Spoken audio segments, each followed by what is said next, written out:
is the last 8 hours of my design process from start to render, and it is one hell of a design at the end of the day. What I want to share with you alongside this incredible project is also the architect's journey to take this project from conception to construction.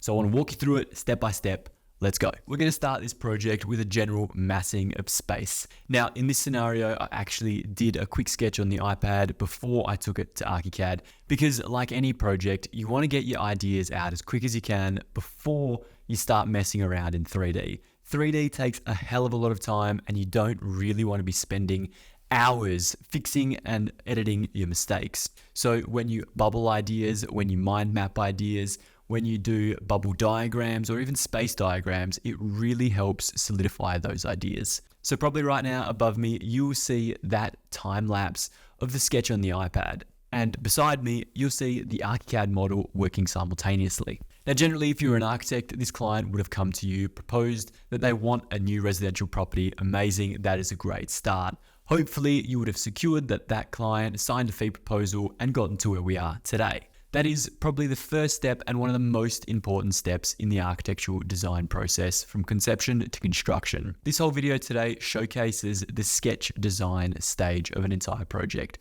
It is the first concept that anybody will ever see. Now, obviously in this video here today, we're going through very, very brief levels of what the final documentation would look like. We're realistically showing a very rough scenario of the first idea that may or may not even be presented to the client. It is done so we can get our own ideas out, fine-tune, refine, reprocess, and repurpose before we actually get to the client. We always want to be showing our clients the absolute best version of our designs, regardless of how small or how big the changes are. Nonetheless, sketch design is the first concept. After you've put together your first sketch design, you're generally going to have a meeting with your clients. That first meeting ideally is always in person where possible. When it's in person, you can gauge people's emotions and expressions. Like right now, I have no idea what you're doing, what you're looking at, or how you're reacting to this video.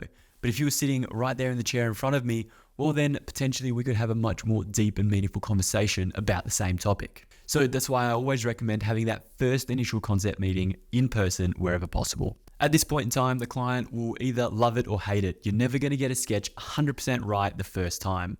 There might be the off chance where you're pretty close, but it's never going to go to construction from day one. We want our clients to feel comfortable in our own presence. So what we'd like to do is allow them some time to go home, process this information, process all the ideas and all of the barriers that we might be breaking with this sketch concept. This allows them to come back to us and provide further additional information. They might love parts, they might hate parts, but without this sketch design as a starting point, we will never know. The comments then end up forming an additional addendum to the architect's return brief, which helps clarify the next steps in the process. After the first concept and the client's comments have been provided, we move on to a stage called design development. It's exactly as it sounds. It's the development of the design. The sketch design is the very first concept, and then we're developing it multiple times over. Depending on your fee proposal, depending on your structures, this might be a single revision, it might be 2, it might be 3, it might be 10. It really depends on the project. But generally for a residential home, we stay in that stage for anywhere from 3 to 6 revisions. The process is very much the same. We go forward with our presentation, we discuss and have open negotiations with our client. We find the best things that they love and hate. We pull, we massage, and we make the design better every single revision that we do. Now, at times, the client might be steered in the wrong direction and want you to take this project in a completely opposite position to what you had originally intended. And it is our job to obviously inform our clients when we believe they're taking the wrong steps. At the end of the day, it is their house, it is their home, it is their money. So they are allowed to take these wrong steps within reason, but we have to be able to educate and inform them so they are making a completely informed decision on the topic. After we've gone through a magnitude of revisions and fine-tuned this design relatively to the point where the client is happy with the concept, and the concept being the exterior look and feel of the architecture and the general internal layout, then we can take these documents to the next level. We can take it to final design or council level drawings. For those of you that don't have councils in your areas, they're authority drawings. They're the ones that go to the government for approval. At this point in time, the client doesn't really have too much interaction with the documentation and the design because we are taking it from a concept to a more advanced level of detail and documentation. This is simply to get the first stage of approval. Here in Australia, there is 2 approvals before you can start building. Of course, development approval and then building license at the end of the day. Taking a set of plans like this incredible home to the local authorities might take more than just an architect. There might be energy assessors, there might be mechanical consultants, there might be engineers in preliminary discussions to make sure that everything is correct, so we don't have to go back for another development approval. The development approval could take anywhere from a few weeks to a few months, depending on how complicated it is. If the project is even larger, it could take years. And this all comes with experience and knowing your local councils, knowing how they operate and what they're expecting. Nonetheless, once it is approved, that is an incredible feat in the overall architectural journey. It is something to celebrate with your clients and something for them to be very, very happy and pleased about. A majority of the times, the processes will go smoothly, but sometimes they will be incredibly challenging to get through. Nonetheless, they will always be rewarding and they will always be a momentous occasion to celebrate. Once we've gotten through final design stages and the authorities have approved this design, we can go to our construction level documentation. Now, this is where we engage all of our sub-consultants and all of our peers to be able to assist to bring this project to life. On a home of this scale and this caliber, there would be a magnitude of consultants. But generally speaking, for most residential homes, there isn't too many consultants required. We might need a structural engineer, we might need an energy assessment, we might need a feature survey, a soil evaluation, and a few other smaller consultants. But we wouldn't be needing hydraulic, mechanical, civil, any of those engineers, whereas on a project of this scale, we would most likely be looking at a little bit more input from those consultants so that when we get to site, it is significantly easier, it runs smoother, and the overall project is controlled better. With construction level documentation, it depends on your brief and your scope of works. Are you taking this documentation package out to tender? Is there a builder available to you? Is that builder providing influence as a design and construct process? That all depends on the next stages. So for instance, let's say you've allowed for a tender process. That tender process will then allow you to create a documentation package, which might be 75, 85, 95% complete, depending on your internal standards, that goes out to tender. Meaning it is provided to a series of builders, all selected to be the best of the best and perfect for these projects. They would then generally start to tender it out to their subcontractors and ask you a million questions to make sure they get everything right.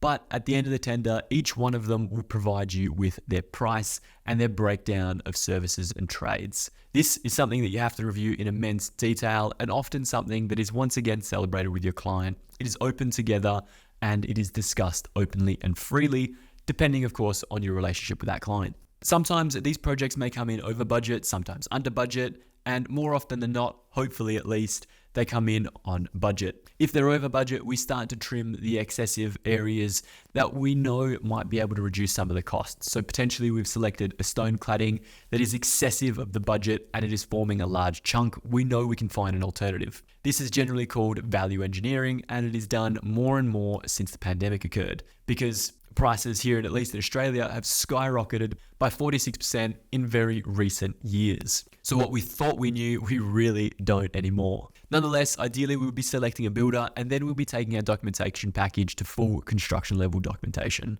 Here in Australia, there is also a private certifier on board who would then assess these drawings. It's not essential, but it is always the recommended to have an independent third party review these documents rather than the local authorities once again. This private certifier will take all of the documentation, including the architectural and all of the sub-consultants, which they would review against the National Construction Code and then provide a certificate of design compliance or a formal letter to the local authorities that says that these sets of plans are fully compliant with the code and are acceptable for building license. At this point in time, building license is only a mere few days away, and the registered builder can take these documents, take them to the local government, get them stamped, get them approved, pay all your fees, of course, and then start construction on site. Now, I know this is an incredible amount of information to remember and an incredible amount of information to understand. So that's why I've created a very, very simple residential flowchart that's available on the website in the link down below if you want to grab it.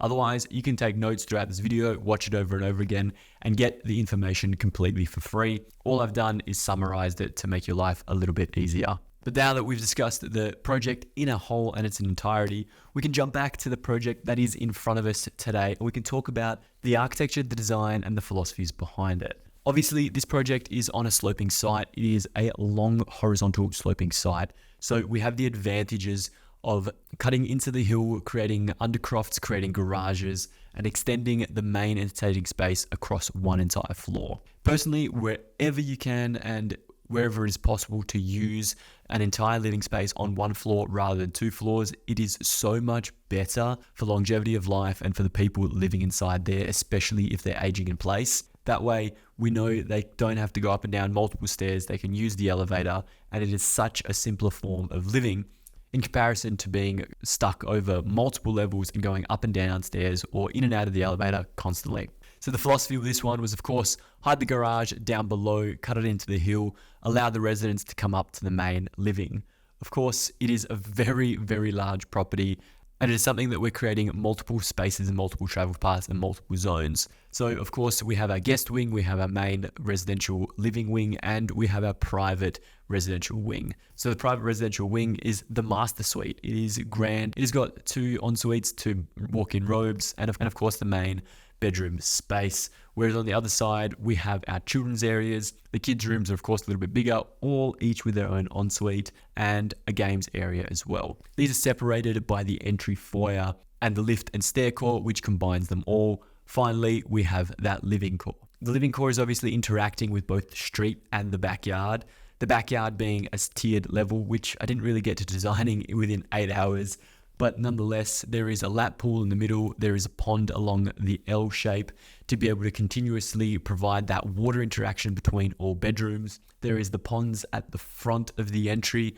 Once again, those reflection pools will be casting beautiful shadows onto the ceilings inside the building and upon entry. So that architectural language is consistently transferred from entry to exit as we see reflection and light. Now, something that I personally like to introduce into all of my architectural designs is, well, 2 things really. One is, of course, LED strip lighting. Wherever I can introduce LED strip lighting in a long linear format, I will absolutely love to do that. There is nothing I like seeing better than a nice LED strip light that illuminates key criteria throughout the home and ensures that there is no dead blank spaces at nighttime where shadows are really harsh and really dark and causes a security concern. The second, of course, is planter beds. There are so many studies that show that interaction with landscaping, vegetation helps increase our mood and our productivity, and of course helps us live better and longer. If you haven't been to Singapore, that is a prime example of these studies in real life. So where we can introduce beautiful planters interacting with the inside, even when we are so far above the natural ground, that is the optimal time to introduce them. So one long planter along the front of the house allows us to interact with the inside through to the outside, whereas at the same time, it also provides a level of privacy as those plants mature. What you can see though, however, is Twinmotion, as I started to render this out, has crashed on me, not once, but multiple times throughout this project because my hard drive was just starting to fail. There was way too much on it. Unfortunately, I didn't realize that until very late in the video, but it ended up being okay at the end. So if you do see a few glitches and a few changes between the video, that's because it crashed, I failed to save it, and I had to go back, redo all those steps, and then start recording again, rather than starting from scratch that recording every single time. So apologies if there's any inconsistencies in this render here, but generally I hope I got most of it refreshed every time it crashed. One of the things I found well over the past decade is that a lot of clients really struggle to read 2D plans. It doesn't matter if you're showing them elevations or colored 3Ds, they still struggle to understand a sense of scale, a sense of space, and the general idea that you're trying to create. That's why I spend so much time on these renders to be able to provide a better understanding. Now, that understanding might come through images, they might come through 3D fly-throughs, they might come through videos. Whichever way it goes, it provides another level and another touch point for that client to be able to understand the grand picture. One of the most important things when doing projects of this size is, of course, including people. Even though people are incredibly fake in rendering software, it provides an immediate sense of scale. If you can tell a client that person, that render is 1.8 meters high or 1.65 meters high, then they can understand from their own perspective of how tall things are, how grand things are, how wide they are, and what furniture they can place. After people, the second most important element for me is good vegetation and plants. Now, you'll see that I'll spend an excessive amount of time on plants in areas that I probably shouldn't. That won't make too much of a difference, that you probably won't see in many of the images. And sometimes I like to do things a slow way just because I've started the process and I just figured I need to finish it. It's not worth going back and doing it the faster way.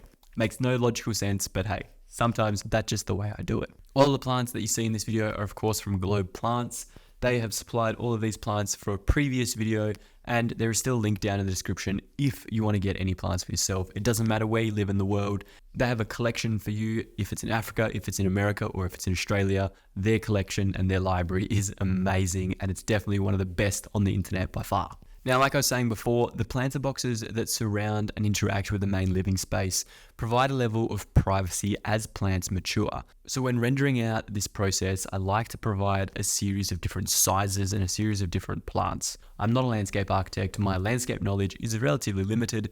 So of course, a landscape architect will jump on board and do this properly at the appropriate time. But for the purposes of a very first concept and a very first render that, again, a client may or may not see, is to really break down the concept of privacy and how privacy might be introduced, it might be limited, all in the natural way.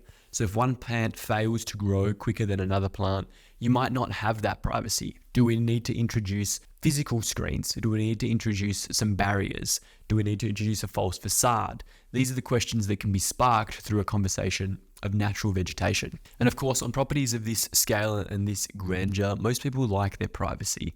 So screening, hedging, bushes, anything along the perimeter of the property is always going to provide another level of security.